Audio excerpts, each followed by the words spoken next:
Hello, hello, hello. I hope you all are off to a beautiful day and a beautiful week. Welcome back to the red pill versus the blue pill. My name is Dr. DeLon Canterbury, the founder of GeriatRx, the Deprescribing pharmacist, and founder of the Deprescribing Accelerator. What's up? Welcome to 2020. Off to another new year. And of course, with a new year, there always comes a time of reflection, a time of gratitude, a time for a little bit of planning, and of course, making a little bit of peace to, just see what all we've learned from this past year and how we can continue down the road to deprescribing glory. So welcome back. It's an honor to see you. Welcome back to the red pill versus the blue pill. It's been a hot minute since I've been alive. And when this started in 2021, I never would have anticipated the impact of using my voice and, of course, inspiring like-minded geriatric professionals, pharmacists, providers, and care practitioners on the importance and how we can implement deprescribing across all of the aging spectrum. And so the red pill versus the blue pill, of course, with The Matrix being my favorite movie, I use it as a metaphor for our healthcare system, where the blue pill is the path where we continue down the status quo of our healthcare model and unfortunately let our older loved ones fall victim to polypharmacy, overprescribing, prescribing cascades, and all the inadequacies we find from a broken health model. Or we can choose the red pill, where I, as your deprescribing Morpheus, can help us decipher how we can best advocate for our seniors with med management, med safety, and reducing hopefully any hospitalizations and harm as it may come to prescriptions, OTCs, herbals, you name it. So the red pill is the path Neo chose to unlock and unbreak the matrix. So let's do the same with our current healthcare system. I mean, time and time again, we have an extremely large population that is aging, getting older, and we don't have enough experts in deprescribing in the community to implement and monitor and provide a resource to people who need that quick answer about where their healthcare goals are going as it relates to their med regimen. And we need to change that narrative. I mean, all of us have the power to become deprescribing advocates. Doesn't have to require a doctorate in some degree. It literally comes down to how are we asking some key questions of our loved ones and of our care partners and providers, and really just having a risk-benefit conversation on each and every little one until they're on as little medications as possible. And that's the mindset. And it can be done from a caregiver to a loved one's spouse to, of course, your community pharmacist who may want to give advice on what may be an opportunity for deprescribing. But frankly, we all have that gift. And it starts with asking, is this vital and important for us now? So that started the journey in myself, putting the mission out there back in 2021. Can't believe it's 2025 now, but here we are entering our 6th year of business. Hits in a whirlwind. I can't even lie. It's been such a blessing and an adventure to be a trusted resource in advocacy in the aging space. So I'm honored, of course, to be here. So what's been up with us in 2024? Today, some of my goals were to just share some of the maybe the takeaways I've had in this last year and show that all of you, whether you're feeling that anxiety with our current healthcare model. You're tired of, PBMs taking your reimbursements, whatever the case is. Healthcare is due for a much needed reform. And I don't know what this presidency will lead to in that regard, but I do know that everyone's sick and tired of being sick and tired. And we're sick and tired of exorbitant prices causing hindrances in the healthcare system. We're tired of drug prices out of control. We're tired of copays going up. We're tired of inflation. We're tired of so many hoops people have to go through just to get a claim approved. I mean, people are fed up.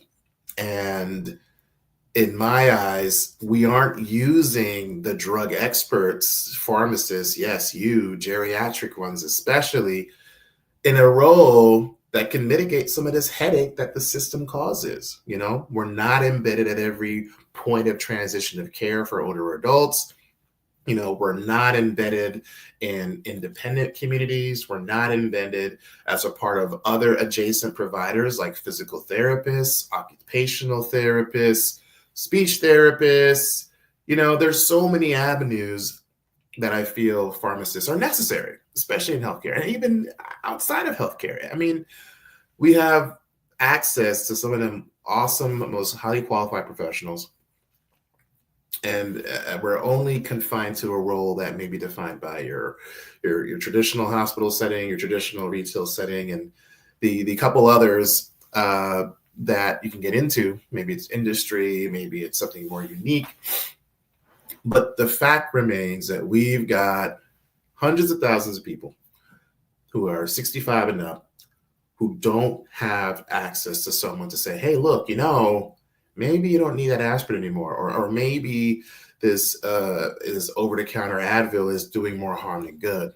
And that's what we aim to address for all aging. Because when I get old, I want someone looking through my stuff with a fine-tooth comb and making sure that everything is appropriate for me for where I'm at in my life then. But that's not always done.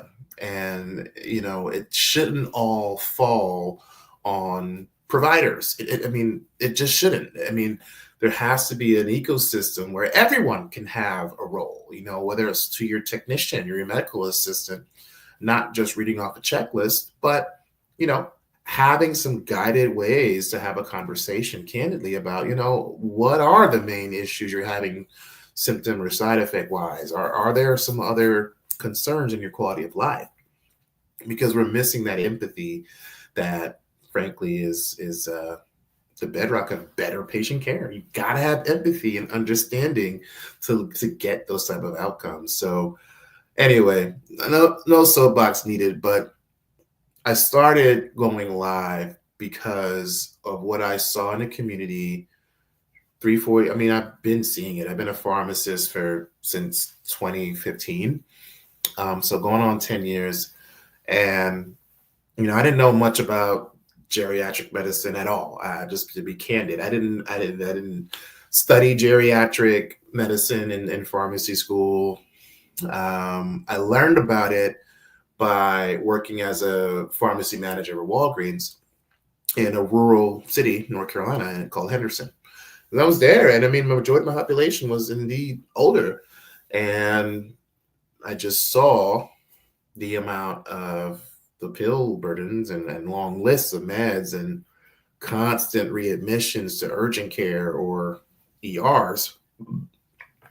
And it got me thinking, is there another way I can have a candid conversation about you being on, 3 different benzos and having COPD?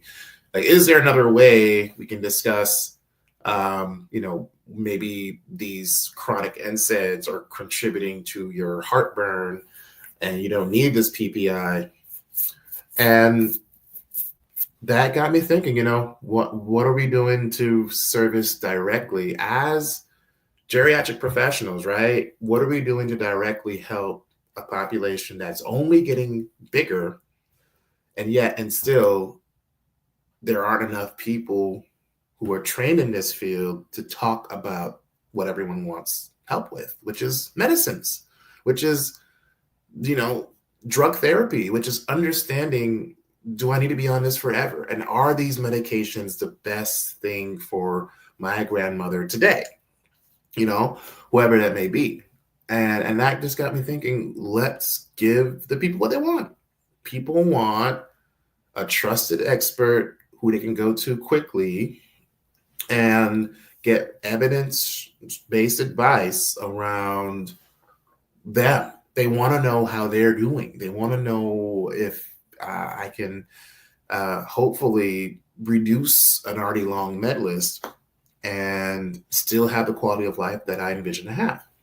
And that's just the beauty of aging, is when you're healthy, is the less is more, and we want that. So 2021 was when this started, and from stepping away from the retail role and volunteering at senior pharmacist in Durham and seeing the need, I decided to jump straight back into entrepreneurship and, just offer what I do comprehensively for my clients to the community, right? Instead of having to go to a pharmacy or go to a provider's office, you can get medication expert access at the turn of a dime.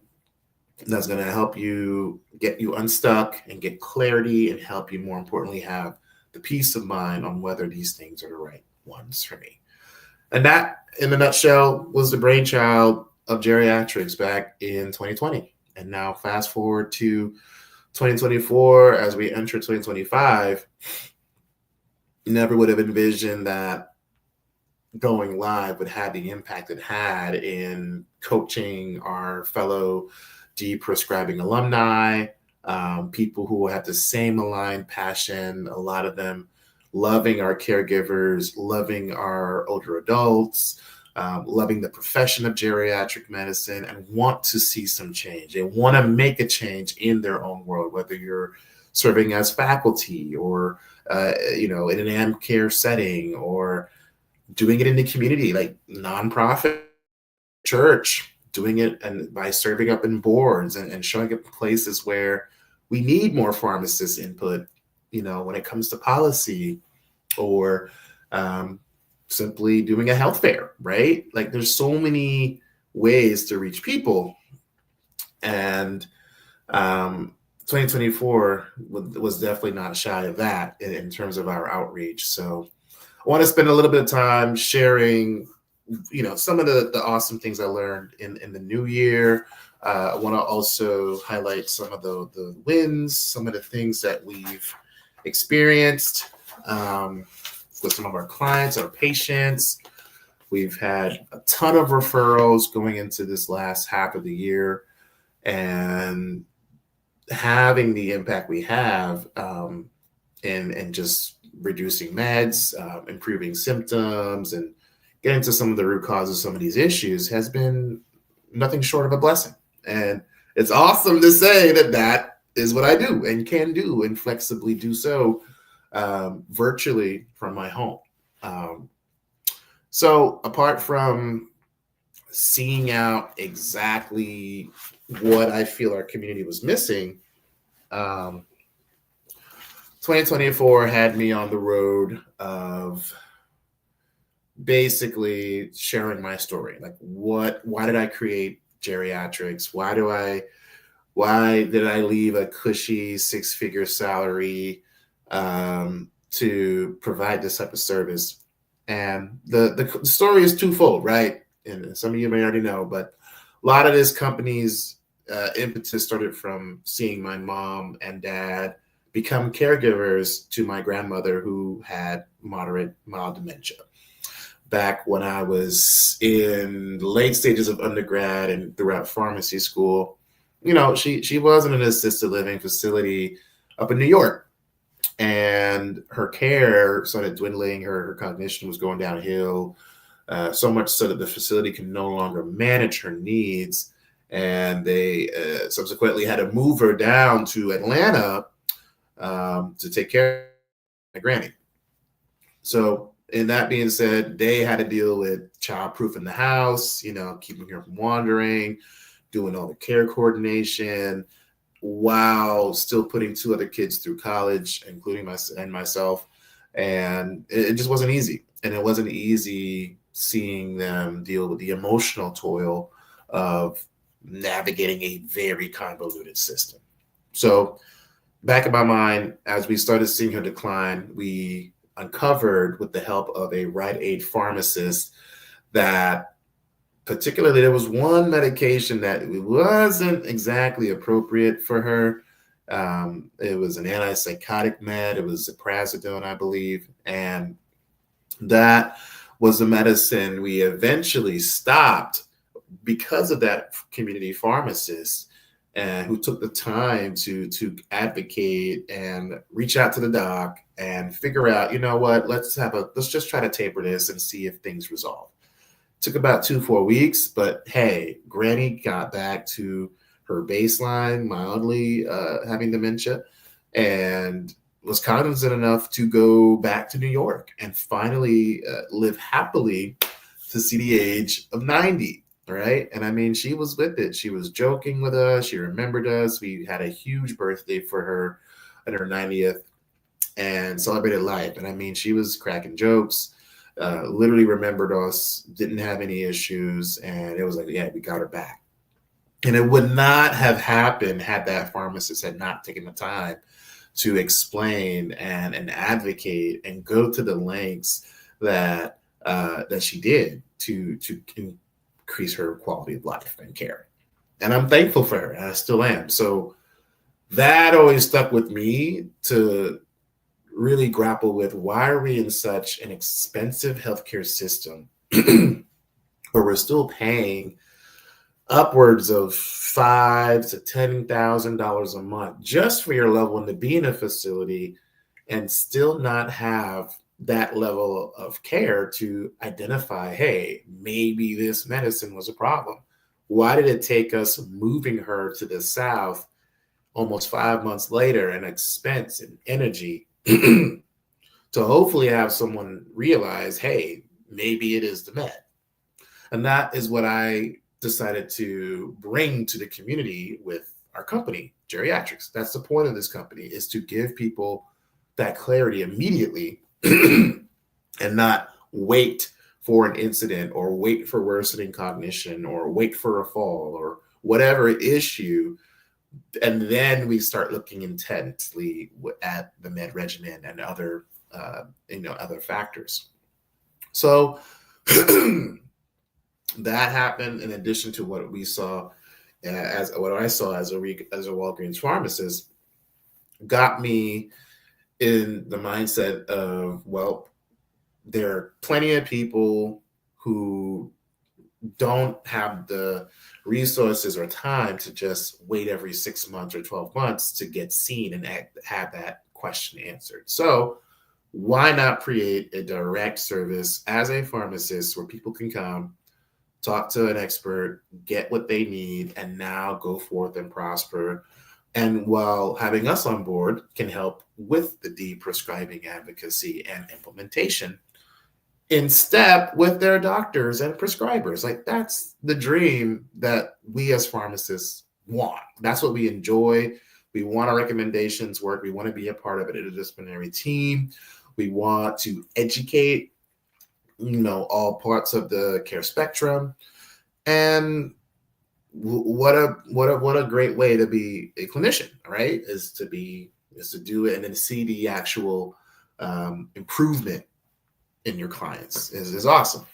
And I wasn't getting that warm, fuzzy feeling when I was in the community setting as a retail pharmacist. So I wanted that. I craved that feeling. And that's where 2020 got me thinking, after a couple years as a pharmacist, stepped down from retail and said, you know what, tried another job, worked as a poison control pharmacist for 4 or 5 months. And you know what happened in 2020, good old COVID hit.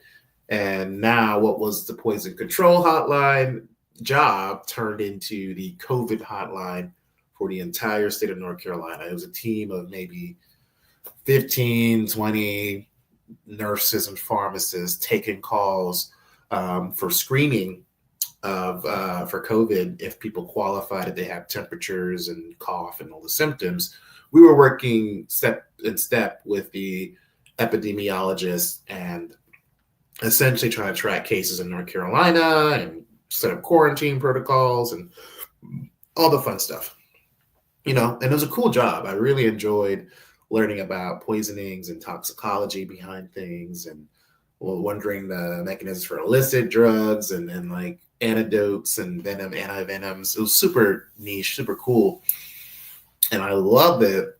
But unfortunately, as it would happen, as things would happen, I ended up getting fired from that job. Right in 2020, got fired 2 days after my birthday in April because I nodded off at my desk for all of 5-6 minutes. Okay. All of 5-6 minutes. There wasn't Delon, how are you doing? Hey, Delon, we noticed are you okay? This could be stressful. It's in the middle of COVID. There was nothing. There wasn't any clean breakup. It was, I came in the next day. They took, my workbooks away from my desk, and they said, we're going to release you. All right. And this is a job, mind you, 2 hours away from where I live in Durham. And it was annoying. It was heartbreaking. I mean, a step down from a retail job, took pretty much a third of a pay cut to have this job, and commuted for it and moved to another city, left my dog and my girlfriend at the time. And I was pretty pissed. I'm gonna be real. I was pissed. Like, why? So try to fight it, appeal it, didn't matter. And I was angry. But you know what? I didn't sit in that anger. Who wouldn't be pissed getting fired, basically 4 or 5 months into a pandemic that is still going on. Who luckily we have vaccines, but at the time I wasn't thinking about starting a company. Prior to that, I was comfortable. I've had the idea of trying to have my own thing. And I feel we as clinicians, we don't generally venture into entrepreneurship just naturally. But it ended up being a necessity for me. I had the idea, but I I didn't take action yet. I had the misconception that if I have a cool name and a website, that everything would just flow and all the clients would pour in. If you build it, they will come, right? And I was so off base with that. It was just not the case. And so here April comes, I'm fired. I end up going back to Durham. I'm not really sure what to do. Had a little bit of savings from working with Walgreens, thankfully, at the time had some Tesla stock, I try to live off of that.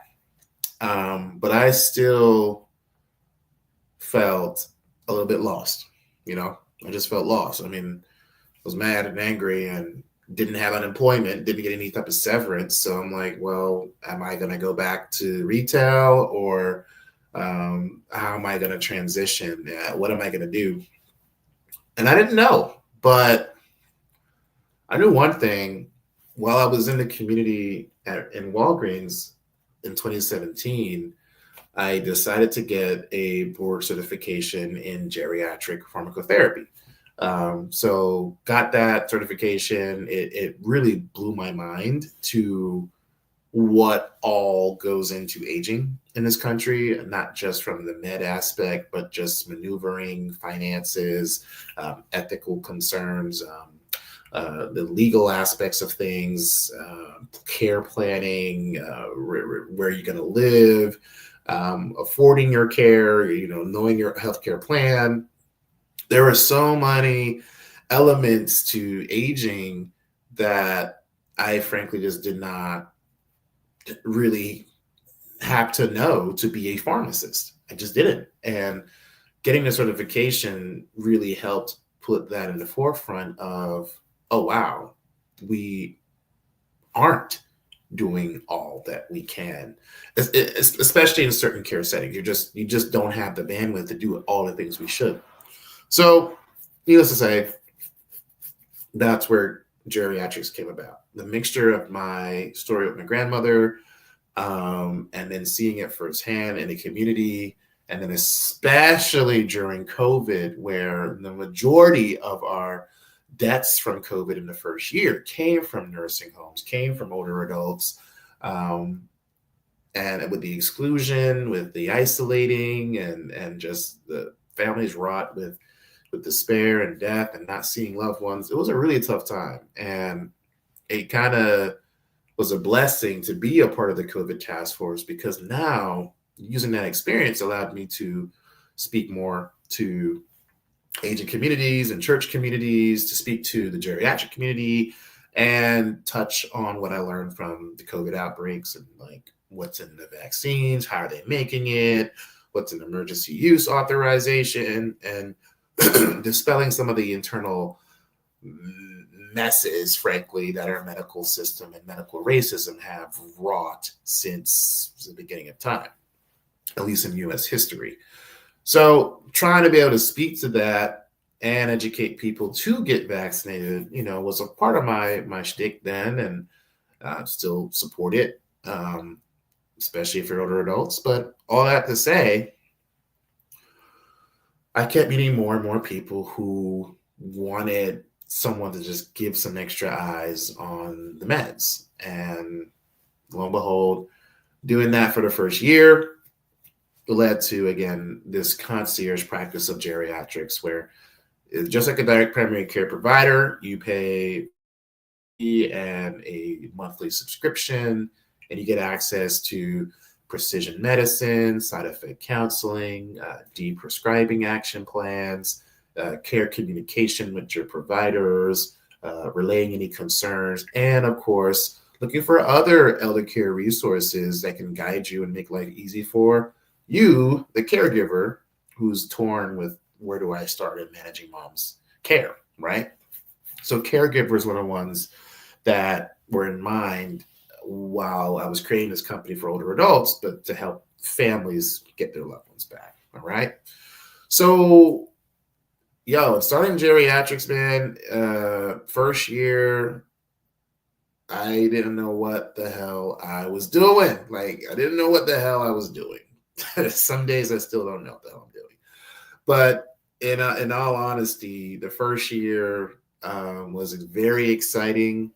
After I was fired, I was been in the funk for maybe 3-4 months. And then we had our first client, August in 2020, off of getting it out the mud, literally just telling everyone everywhere, if you're on more than 10 meds, talk to me. If you are worried about taking too many meds, if you don't trust your meds, if you're having difficulty keeping up with them, if you have weird issues every time you take one, I would just blast that type of marketing into all group me's I was in. I would do posts on polypharmacy and what does it mean to be over-medicated. And I would share common facts about adverse drug events, having higher risk of harm in older adults. I just started posting things online.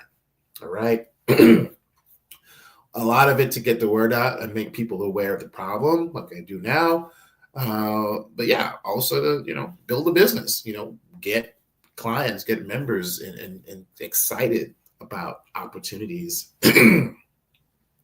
And so, that's where we got our first patient. Our hallmark case had, 36 meds, and unfortunately was presenting similar to my grandmother as having, severe dementia, but we were able to prove that it really was anticholinergic toxicity.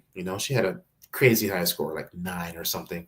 And we were able to not only work with the PA, the primary doc, and her care team, but we got all of our recommendations for the most part received. We were able to get the med list down to 8. We were able to reduce, or I guess, dispel the thought that she had severe dementia. Yeah, she had some mild cognitive impairment, but it wasn't severe, and it was worsened by that high anticholinergic burden. So we got those meds stopped. We also stopped the Seroquel she was taking, and plenty of bladder meds that were leading to that issue and some OTCs. And in doing so, her memory got better. She was down to 8 meds. We were able to have some tapering done, and over the course of 2 months, 3 months, her med list was cleaned up, and she was able to live, best part, at home with her daughter, because they were going to involuntarily commit her into a community, and they were assuming it was dementia related, but really it was a med toxicity. All right. So guys, that was my first client. That was my, God moment, my coming, that was just my, wow, this is a thing that I can do, was serve as a medical expert in court, proving basically our med review was why this woman was having these symptoms and not just a natural decline.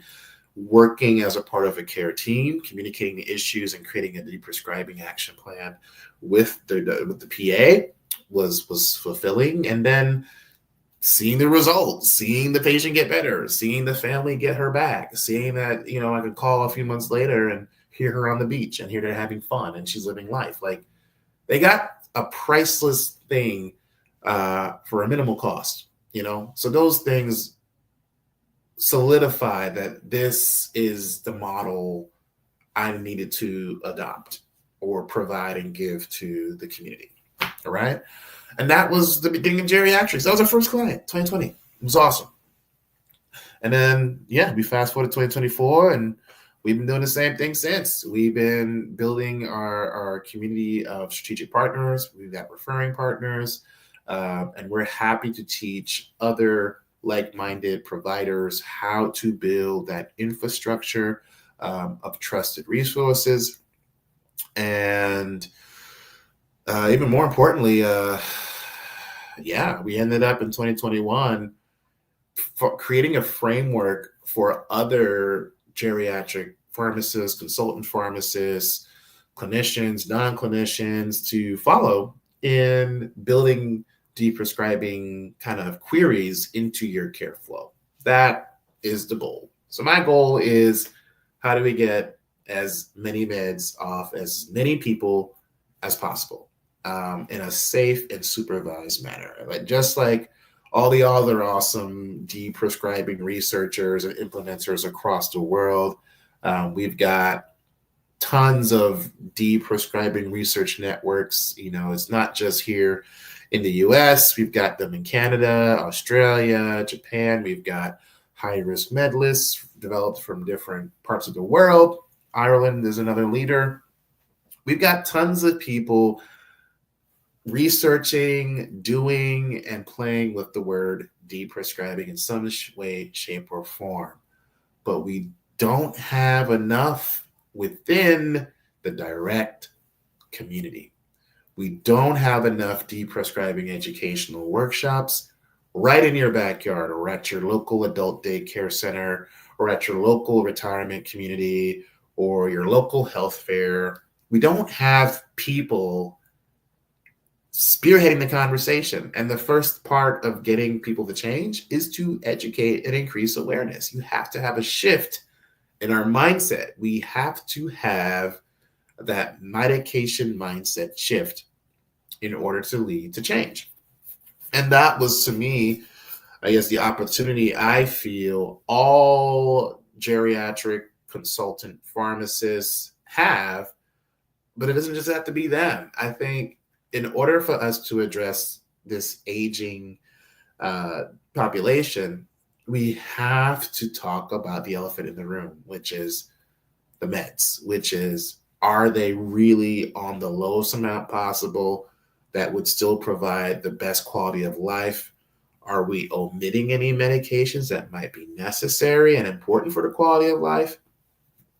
And do we have enough proof or evidence that the life expectancy of the benefit of the drug will, surpass the value or the expectancy of the client's or patient's course of life? All these things matter, but I find we just don't often have those conversations because we're taught to think, well, I've been on it for 5-6 years. What's the point of stopping it now, right? And that's the medication mindset that, yes, has been indoctrinated in the American society. We want answers now. We want stuff to be fixed ASAP. Of course, you can thank pharma for their billions put into research and development and marketing efforts to allow us to think if I sing a jingle, that's going to be the answer to my diabetes. Again, that's the world we're in, at least in the US health system. And it's not true. And that's why it's a matrix. We have to unearth the BS and unleash the power of deprescribing, right? And when I say deprescribing, no, I am not saying to usurp authority or scope creep from any clinician at all. It's literally to have a conversation, a candid conversation about the risk benefits of everything that you're taking to heal or treat a malady. And if you've been doing it for 20, 30 years, great. That's awesome. Do you need that now? Is it helping you now? Is it truly helping you live longer now?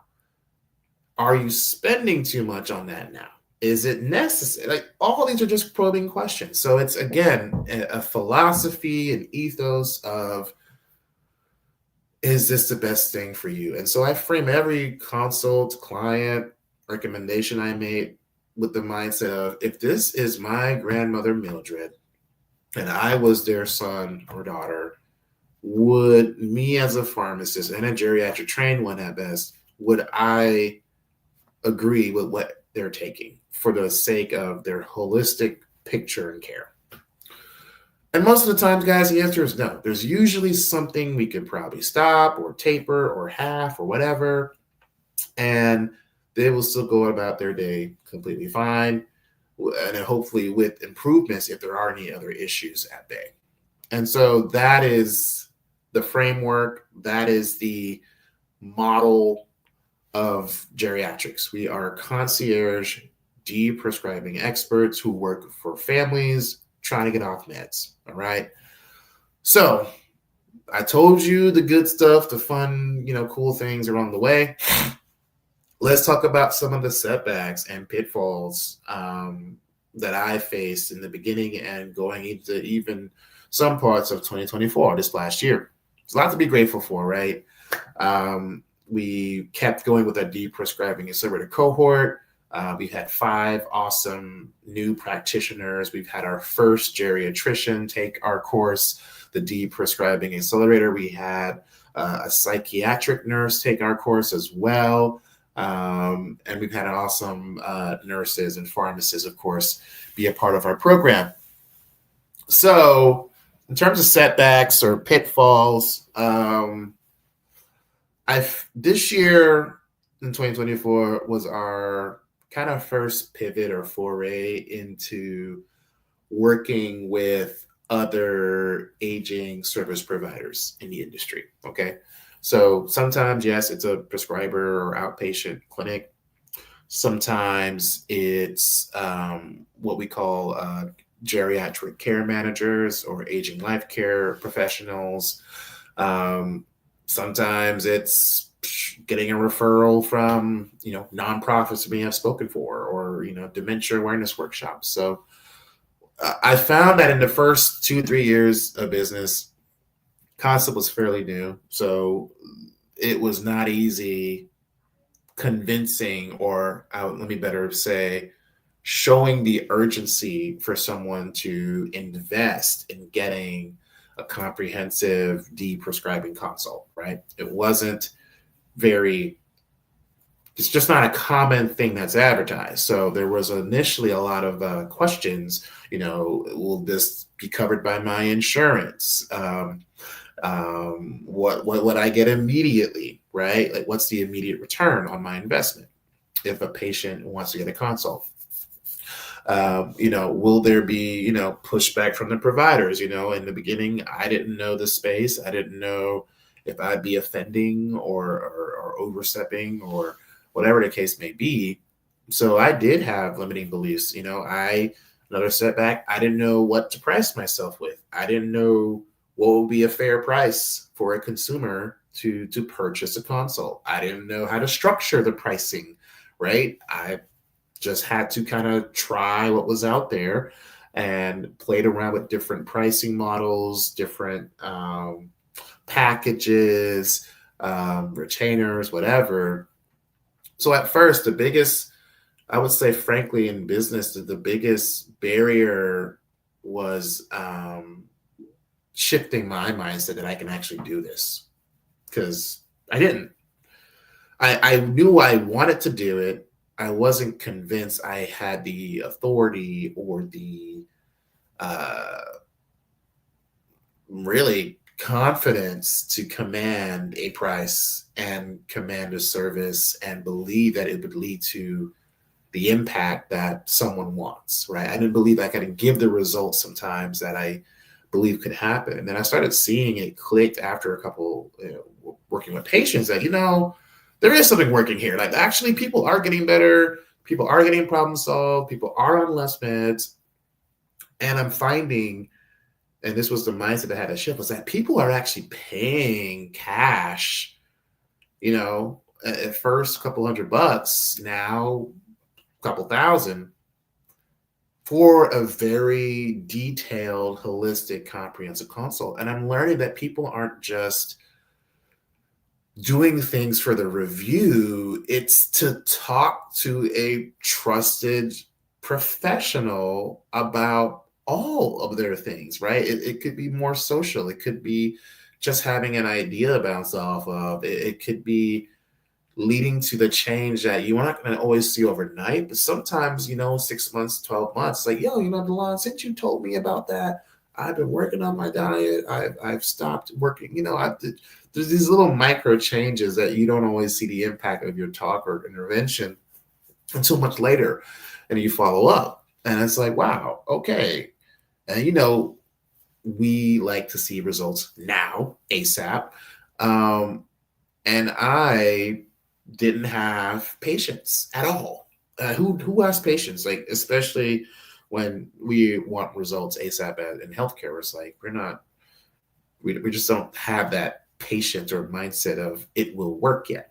So the first 2-3 years, my biggest challenge that I had to overcome was, indeed, cliche as it may be, my thoughts, my beliefs, my mindset about what I'm actually doing, and trying to receive that, trying to make a big change in healthcare is not going to just happen in a couple of months. It's going to take years, if not decades, to lead and quantify that type of impact, especially where my mind goes globally. I had to have patience with myself, coming from, of course, frankly put, a professional career, an educational path where, rocky as it may be, things usually work out, right? Usually if I'm involved with, me trying to pass tests, usually it's good enough, right? Where in business, it's like, you actually have to survive. You have to maintain a revenue stream. And so trying to translate your clinical brain to, well, now I'm running this and it's going to be easy. It was a hell no for me. It wasn't as easy as I thought it would be. So learning these things, these concepts of self-grace and leveling your expectations, understanding the speed of really execution is what's more important than the result. How quickly you're able to pivot and make a decision and act while it's in your mind is much more important than the actual result, because the more you can execute and act, the more you'll have results, you see? So don't focus and tie my accomplishments to, well, that means I'm doing, you know what I'm saying? Like, it's more about that micro habits. And those are some things that I frankly didn't have the patience at the time to understand and receive. So pitfalls, setbacks in starting this company in 2020, didn't know what the hell I was doing. I didn't have a mentor or coach until maybe going into my second or third year of business. And I highly recommend, if you're going to do it quickly And with the right people, you always invest in a coach or mentor. It's the best investment just for whatever you're trying to do. It doesn't have to be related to business or pharmacy, but just having a coach or mentor will get you there faster. So I had to overcome my inner fear of, can I do this on my own? Am I allowed to charge that much, or am I allowed to charge that price? Will people even care to buy it? Do people even respect the value I'm bringing? Those are some of the limiting beliefs. And so some of the pitfalls I experienced were just not having enough people willing to invest in a very tumultuous climate. And so that was another challenge I had to overcome, was businesses have seasons. There's ups and there's downs. There's droughts and there's rain. And starting a business in COVID is effing hard. Now, don't get me wrong, the advent of telehealth and remote services augmented what I was doing, so it worked out in my favor. But in a climate where people are risk averse, and it's like, we don't even know if there's going to be enough grant money for us to do this COVID work. It was a tough time. People were dying. Let's be real for that. So I wasn't even thinking of that in that lens. It was more like, well, I haven't hit my number, or I haven't helped X amount of people, so I'm failing. And that's what I mean by not attaching yourself to the results. You want to attach yourself to the actions you're taking. And I was very set on, well, I haven't seen 5 clients this year, so I'm a loser.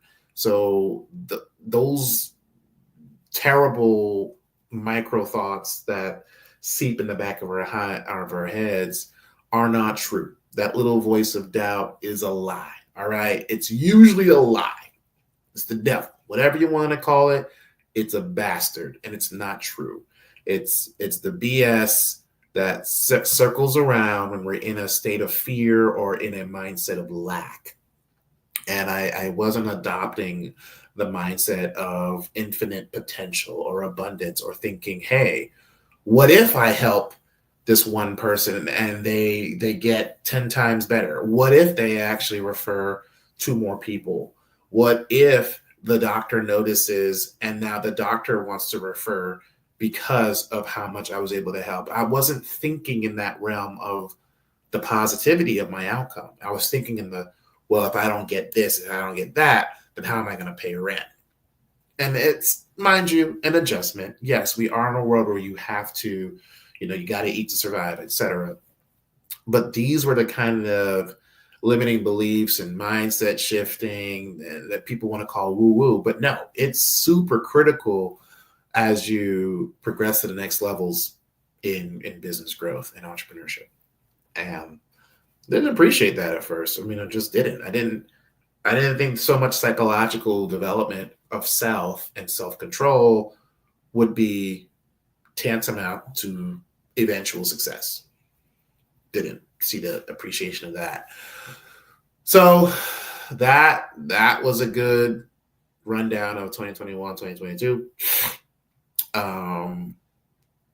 So there were a couple challenges. 2024, if I fast forward, between 2021 and 2022, I created the Deprescribing Accelerator, this coaching program, where I essentially create a framework of how I've been able to build an audience and a brand around deprescribing to teach other clinicians how to do the same, because my mission isn't meant to just make money. I don't care about that money. I care about global impact. I care about leaving this world in a way where the philosophy, the movement, the deprescribing movement, the quality of aging, the advocacy for our caregivers, I want that to be synonymous to our company, GeriatRx. And I want that to be the standard of care for all aging service providers and environments and communities.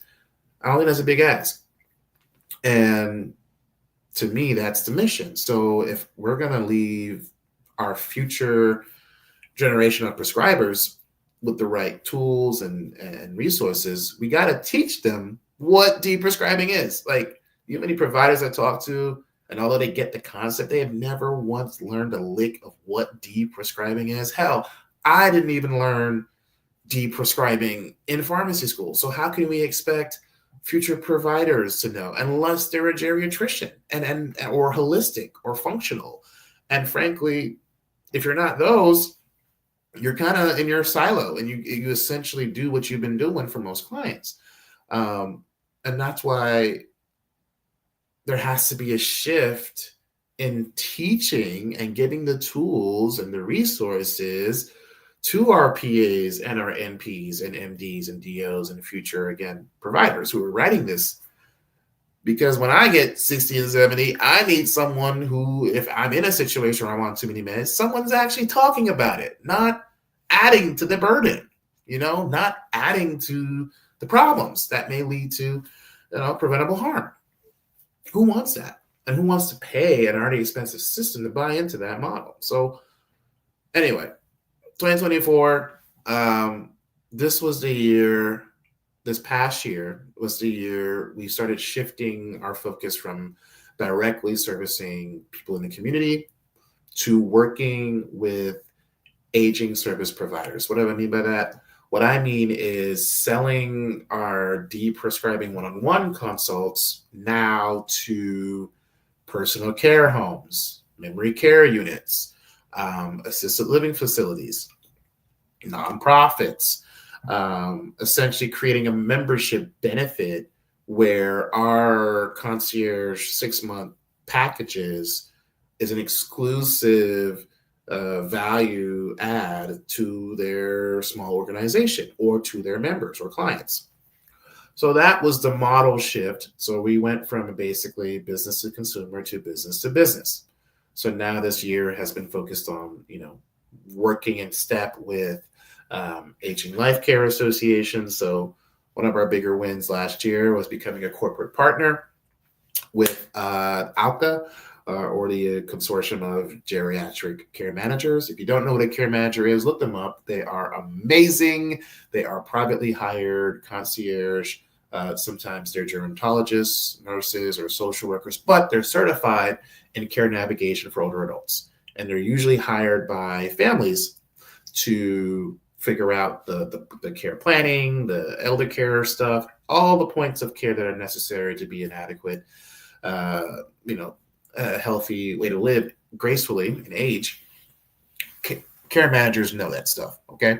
So we have worked and become a corporate partner for ALCA, and in doing so have rolled out what we do for one-on-one clients for their clients as a business, all right? So this was our first year piloting it. We definitely had some setbacks. We had amazing wins. We were able to touch more people over the course of time, which was phenomenal. We started small with this practice, worked with 3 patients on average a month, did a mini med review, advocated for pharmacogenomics whenever it was needed.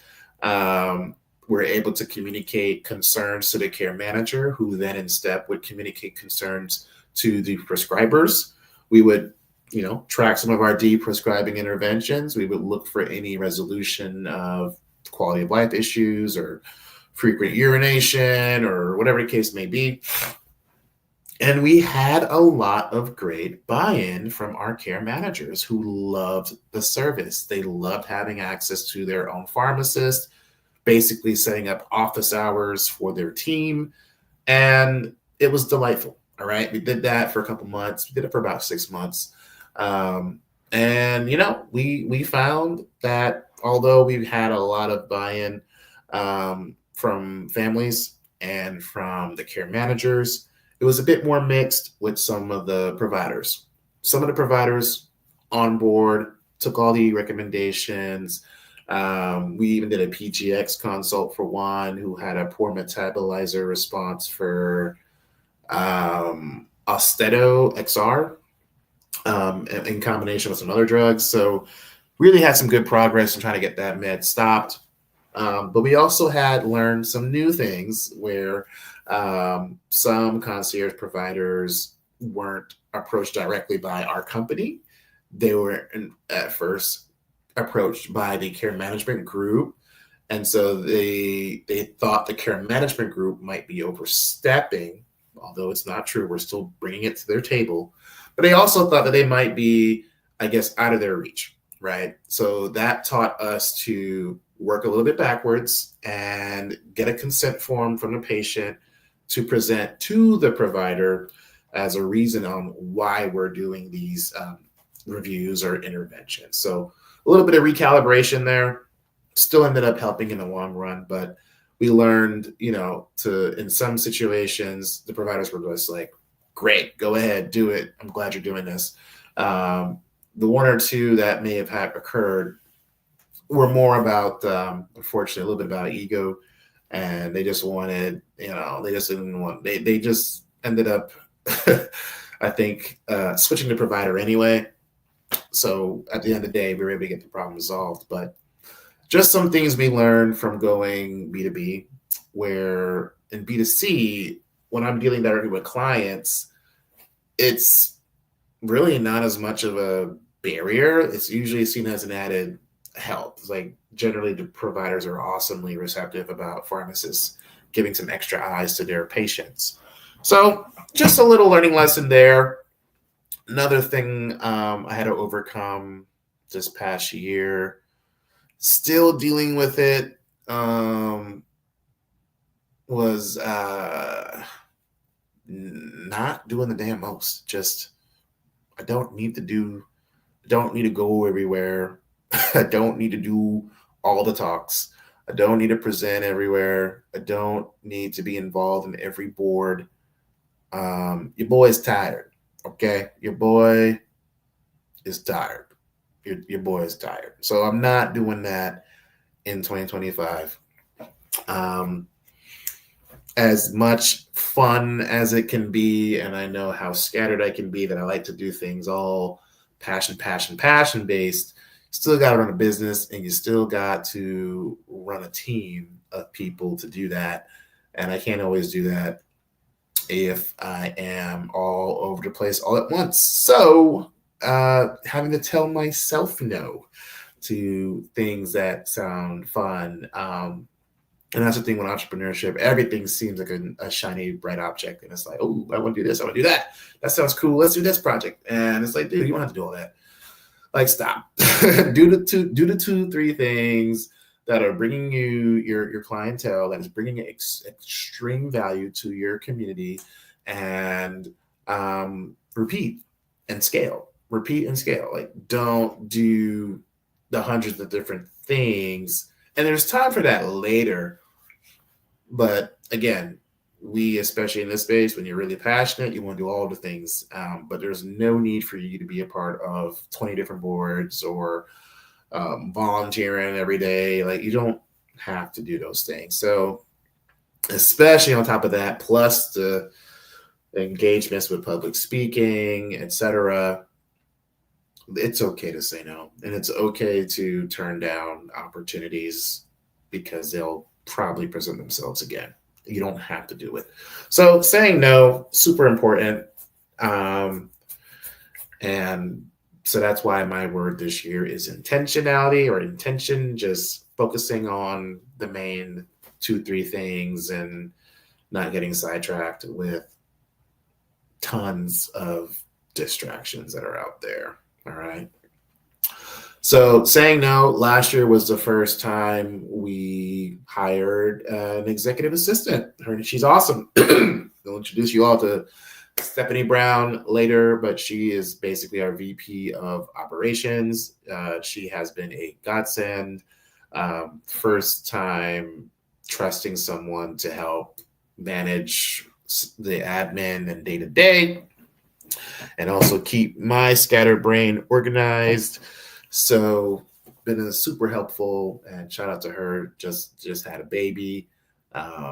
And yeah, I had to remove this fear of hiring.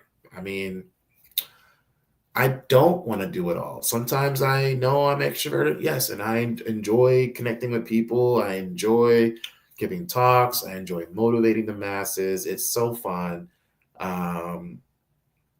But I had to remove the fear of going alone or of doing it, of hiring a team. And I would say some of it may be slightly inherited by my pops. My dad is an entrepreneur and he is an accountant as well, and he has his own practice.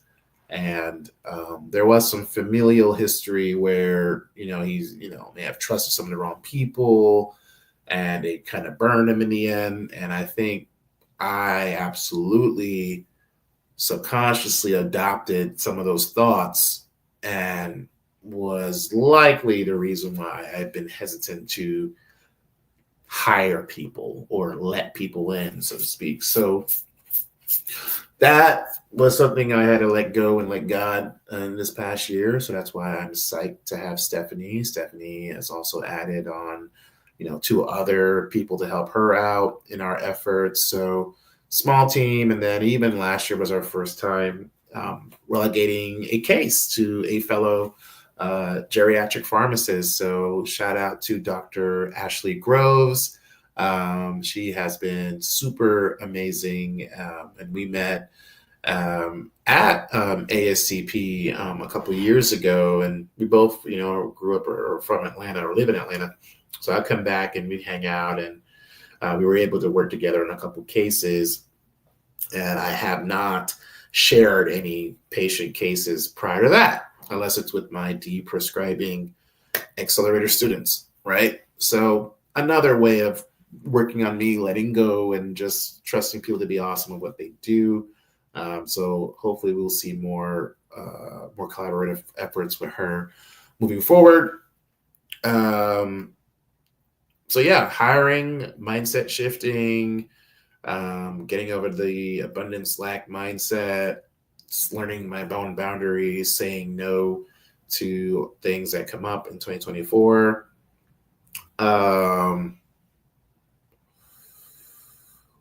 Yeah. One little thing I'll also share. Now this was annoying. I'll be frank. As some of you may know, in November 2023 on Veterans Day, Dr. DeLon Canterbury, the Deprescribing pharmacist, yours truly, gave an amazing talk. And you may have heard of it. It was our very first TEDx talk. And this was done in Ocala. I'm thankful to Manal Fakuri, who is the coordinator and also retired pharmacist, who invited me to the stage along with my peers who I presented with. Tons and tons of amazing speakers that day. Also a shout out to Dr. Janan Sarwar, another UNC alum and colleague. But we also shared the stage together where she focused on the importance of representation in literature, in books, especially particularly with children's books, especially where publishing company, highlighting, again, minority authors, and of course, spreading awareness of, the importance of feeling like you belong and having representation as you're exposed to these images in your formative years. So we shared the stage on TEDx Ocala in 2023. I was on cloud 9. It was called the Accelerating the Power of Deprescribing. The theme was accelerate, so everything had to have like an accelerate theme. And so, yeah, we shared the journey I shared with you today about my grandmother, the world of pharmacy, 750 people falling victim to medication-related side effects every day in the U.S., people falling every second, basic facts we have around polypharmacy. And I presented the Vione model, which the VA developed, which is a framework to talk through assessing meds, whether it's vital, important, optional, not needed, and if every medication has an indication. So I discussed the Vione model along with just giving people general tips about deprescribing advocacy, talking to your providers. And, a month goes by, I notice, my peers' videos have been released. You can publicly see all their videos, right, from the TED Talk, which is because it has to go to higher ups to be approved. So now it's like 2 months in. It's February, March. I'm waiting. I'm like, okay, what's going on? Everyone else's TED Talk is showing, except mine. I'm working with Manal, and they essentially said we needed further information. Can you share the cited resources? And your background. Can you show proof of your background to talk on this matter? I was like, oh, sure. I mean, clearly I've already provided this with the application, but whatever. So yeah, we shared the sources. We quote, American Geriatric, Sloan Institute, Beers criteria. We give the sources, right? Now it's like March, April, and they say, hey, we decided that we do not want to air your TED Talk. We believe that your personal experience with your grandmother is sensationalized, quote unquote, and is over dramatizing a complex scenario. And in a nutshell, we don't want to be liable for our audience using your advice, which is malarkey, right? And for those who want the video, just comment red pill. I do have the video recorded, so I can happily share with you directly my TED Talk, and you can decide if you felt it was inflammatory, because by no means am I bashing any provider. I am literally bringing to light the problems we have in our system where we don't have enough community members and clinicians assessing when can we stop a medicine. But hey, whatever. So that hurt. And that was annoying, because it's like, yo, Delon, you advertise for a TED Talk. Where is it? People want to know where it is. Ladies and gentlemen, I have it. I cannot publicly share it. So I am now, for the first time, telling the world, after a year of trying to appeal this decision to overturn, where they responded as of maybe the week or two before Thanksgiving, that upon another attempt of reviewing and appealing to see if they can maybe edit the video and still try to air it, nonetheless, they still decided that they will not overturn their decision. So I've done a TED Talk, TEDx Talk in Ocala, and I still cannot publicly show the world that I've done the talk. So annoying as that is, I'll be back. I'll do another one. That's fine. I'm still going to use the talk in other avenues. And, maybe someone has a connection to the Moth Radio Hour. I will do a talk on the Moth Radio Hour. The story is not changing, guys. We have an over-medicated world. We don't have enough professionals advocating for it. We don't have infrastructure in place to implement it. And we don't even have a reimbursement model for it. And we know that it's one of the fourth leading causes of harm is from medicine. So why aren't we putting in concerted efforts? And yes, we do gradual dose reductions and assessments here and there, but we don't systematically do that. We assume our providers are doing it. We assume the EHR has a magic algorithm that knows you're on bad drugs.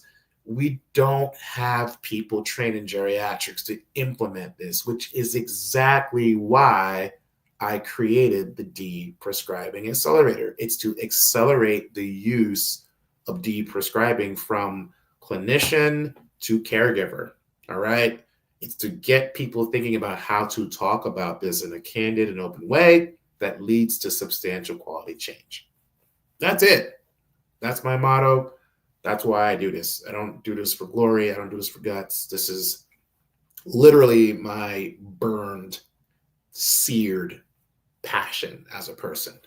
So anyway, to go a year and basically waffle with these people back and forth and work with Manal, who's, put in the time to write appeals and try to get revisions. And, it was frustrating to say I have a TED Talk, but no, I can't show you. So I have to text people or WhatsApp them the video in person to show that I did do it. But it's like, yo, Why are we trying to block the message? You can't block the message. The message is already out. The people have already had enough. People want the red pill. People, why are you trying to, impede on a message that every clinician I talk to totally agrees with, that every patient I talk to totally agrees with? I mean, what's the issue? So it sucked. It sucked seeing that. I didn't let it kill my joy. I mean, I'll be back. I'll do another talk. But it's kind of a shot to the gut because it's something that I embedded with my family's story. And so the journey of what my parents went through, my grandmother, what I see in the community was well wrapped into a tightly knit 15-minute talk that I think can have global impact. And it's something that would have gone viral. But hey man, whatever. It's gonna be what it is. It's gonna be. So I'm not stressing about that. But I learned that yes, there's still going to be a larger role for me to play. From that experience, I learned that I can memorize a talk. My gosh, going off the cuff versus memorizing a 12 to 15-minute talk is completely different. It's nothing for me to go live and pontificate and share my thoughts. It's easy to do that. But to stick to a script and not reorganize and jump around is difficult, but it can be done with some practice. So I just had to overcome a little bit of that ego death, and I realized, timing is timing. Everything comes in God's time. So I'm not gonna fret over it.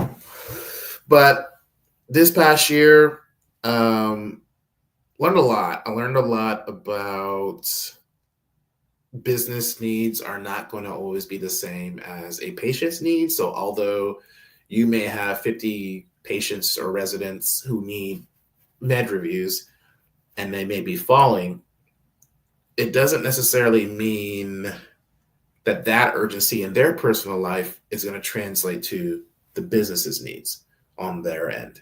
So I am trying to navigate mixing what I do for consumers to now become sexy for another facility or community, or living or retirement home that would ingratiate them to invest in a vendor B2B relationship. So that is the current challenge, but it's just something that we'll learn along the way. It's just the next frontier that we're going down, and I'm excited. This is now, I guess, doubling down on my challenge, facing that fear. Is we've got more people who, in the last 2-3 months, who now want to evangelize the deprescribing mission. We've got a home health aide. We've got a nurse now who want to go and represent geriatrics. We've got a pre-med student. We've got amazing people now who are going to start serving as our sales team. So, I'm excited. I never thought I'd say that out loud, but here we are. So we're going to have a force of people bootstrapping, building in upon these relationships I've made with our local North Carolina community and aging. And we're going to start asking to help more people and scale what we've been doing for families now to businesses. And I envision franchising what we're doing, but also creating this standard of care where we have deprescribing centers of excellence. That is my mission. That is what I want for senior housing, HUD, memory care homes, from CCRCs to independent. I believe they all have the capacity to develop this model of deprescribing just advocacy left and right. And it doesn't have to, again, lead with a clinician. It could start with the community, and it could start in policy. So that's my goal. That's my vision. So a lot of fun things learned. I also enjoyed.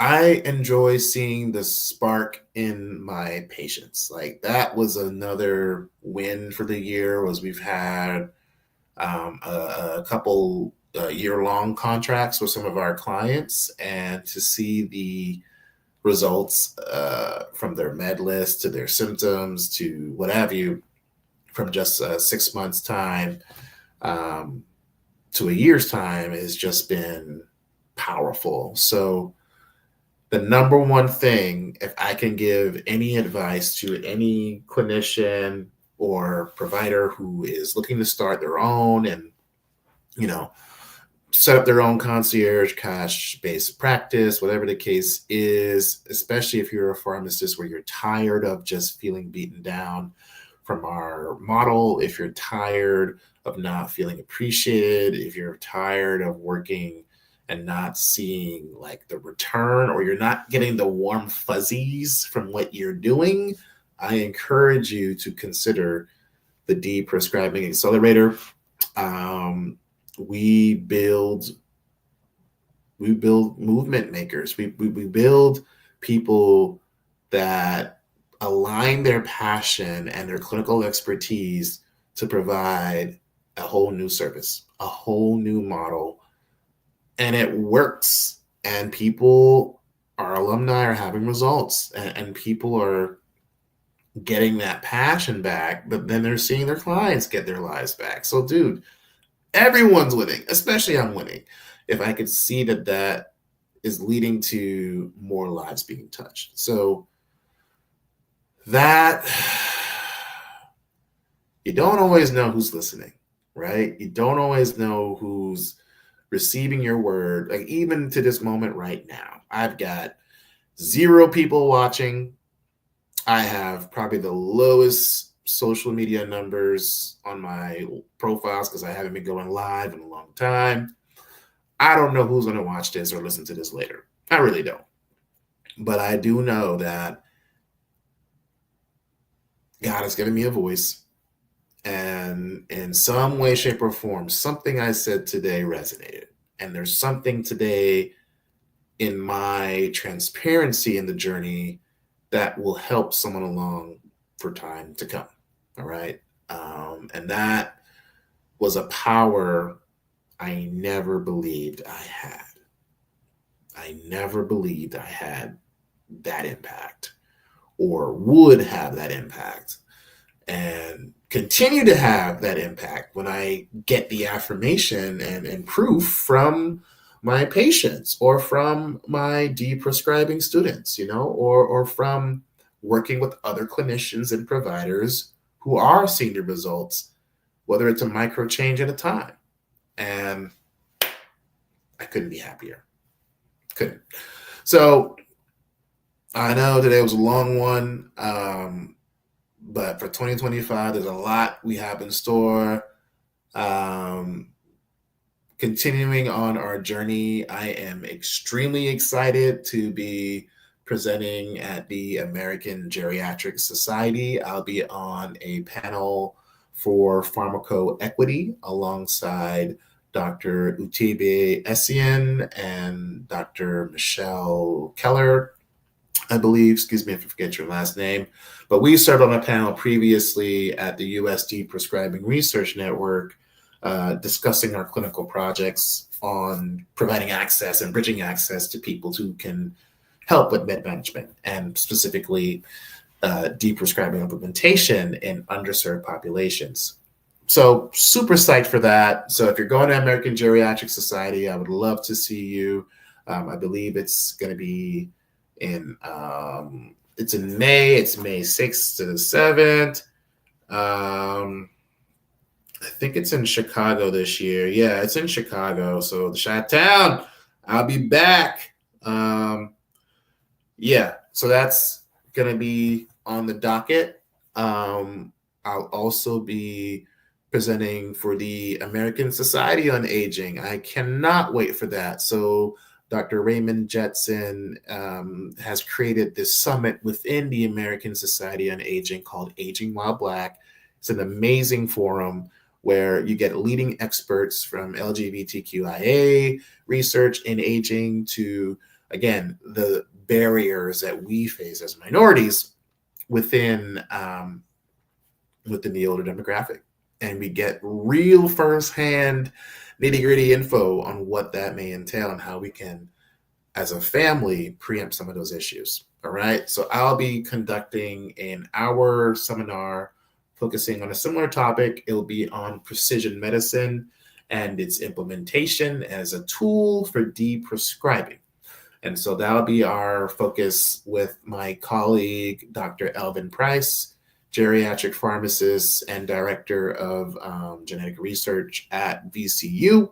Cannot wait for that. So if you can make it to the American Society on Aging, that's going to be in March. We'll also be presenting for the Alter Dementia Summit with Dr. Fayron Epps. She's one of the leading nurse dementia researchers who uses this awesome protocol for working with community churches and bringing about their awareness for cognitive impairment from our pastors and church members. So if you don't know Fayron Epps, you better know her. She's the girl. She's now down in San Antonio and directing a caregiver nonprofit arm in her faculties with Alzheimer's dementia and advocacy. So that'll be another big one we'll speak to. That'll actually be around my birthday in April. I am positive I'll be back again for the American Society of Consultant Pharmacists. If you didn't check us out in Denver last year, I had the pleasure of serving on a panel with Dr. Jaron Stout and Courtney Myers, moderated by Lee Davidian, who is helping pharmacists in ASCP see the world of billable services. So we are non-traditional roles, helping people to create care models, billing, and giving pharmacists, especially geriatric ones, a chance or shot at entrepreneurship. So on a more personal note, I get to help out one of my homegirls. I'm going to be helping Slice 325 with Shamika McNeil and her chapter of Rotary. We're going to go to the Dominican Republic. What we're going to do? We're going to help build some houses. Yes, we're going to get some hands dirty. I'm going to get my manicured fingers dirty, and we're going to build some houses. Yeah, I mean, clearly I'm not the most handy dude, but I'm there to just support her work as she is spearheading a food as medicine workshop initiative using virtual reality. You got to check out Slice 325. We partner on tons of projects because of our aligned passion for deprescribing. She does it from the food as medicine side, and I do it from the medication management aspect. But we've done a number of community projects and working on using food and deprescribing and reducing harms related to falls, hypertension, and diabetes. So check her out, slice325.org, doing amazing work. What else are we doing this year? Oh yeah, duh, we're having another cohort.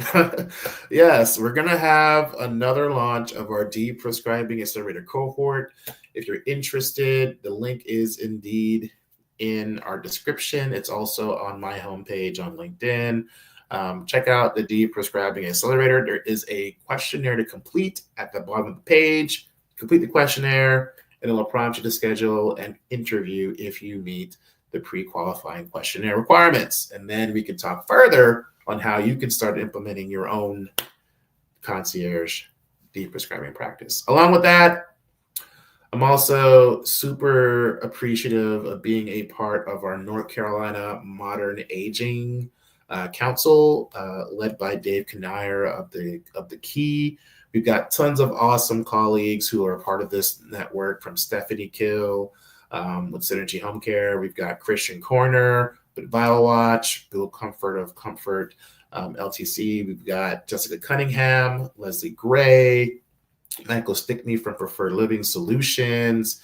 I'm sure there's some more I'm probably missing, but we are essentially the paradigm, I believe, in what you're going to need to age gracefully. So you're going to need people who understand living, elder care, financial, we cover the gamut of aging. So our mission is to bring these resources to these local churches and educate people of what they may have. And it's just been kicking off like crazy with our speaking engagement. So super proud to be the Deprescribing pharmacist and lend our geriatric concierge medicine expertise.